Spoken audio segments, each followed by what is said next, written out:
What about the next two guys, Greg, that seem to be up for these big contracts? Tua Tagovailoa, Yeah. Jordan Love.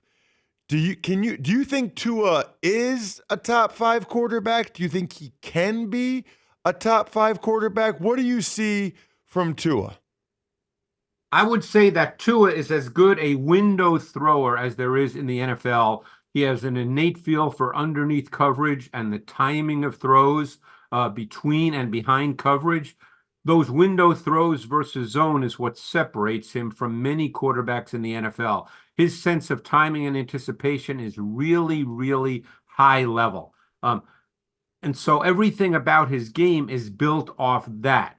The question you have to ask yourself, and believe me, this is what this is what coaches talk about is where do you stand when it comes to the ability to make second reaction plays, make plays outside of the structure, or make plays even late in the down in the pocket where the ball can't come out with timing and rhythm. Now, keep in mind that this is an offense that is totally built on that. And because of the receivers they have and the motion that they deploy, which is far and away the most in the league, very rarely is the timing and rhythm disrupted. I mean, Hill, Waddle, now they'll have Beckham. These guys get off the ball. They're not stopped. They're not pressed. They're not disrupted. So the timing and rhythm is there. So the speed of Hill and Waddle is really problematic. It's tough to play man coverage. It's tough to play single high safety coverage. So therefore, Tua, for the most part, can play at a high level. One point I want to make, because people always talk about deep throws. People have to understand, Ross, a fade is not a deep ball throw. A fade is not an arm strength throw. He's a really good fade ball thrower, but it's not an arm strength throw and it's not a deep ball throw.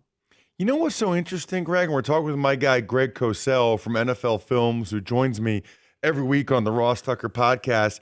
It's so interesting because we become so obsessed with second reaction plays Right. and guys that can drive the ball down the field or run around and make plays. And you were saying that that's not really Tua's game. It's not. I would say, Greg, for like a decade, the three best quarterbacks were Tom Brady, Yeah. Peyton Manning, and Drew Brees. And I don't really remember seeing those three guys make a whole lot of second reaction plays. I mean, most of what they did was getting the ball out quick, timing and rhythm into windows. Right. But there's one thing, particularly Breeze and Brady, more so than Peyton. Peyton's just a different animal overall. But Breeze and Brady were still very good, what we call late in the down, Ross. In other words, they're not leaving the pocket, but they could stay in the pocket and they could make throws later in the down. In other words, it didn't always have to be the precise timing and rhythm. They didn't leave the pocket to do it, but they could do it from the pocket.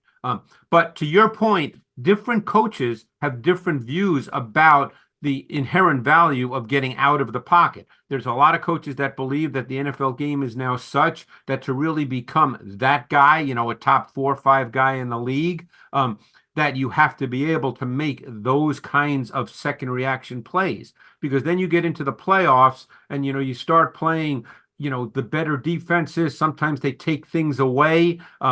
And that's happened with Tua at times. And there's a lot of people who believe that, hey, he's going to have to somehow try to get beyond that. We'll see if he can. They're a difficult offense to defend. There's no question about that. But he's certainly not a second reaction outside of structure, above the X's and O's, whatever term you want to use. That's not his game.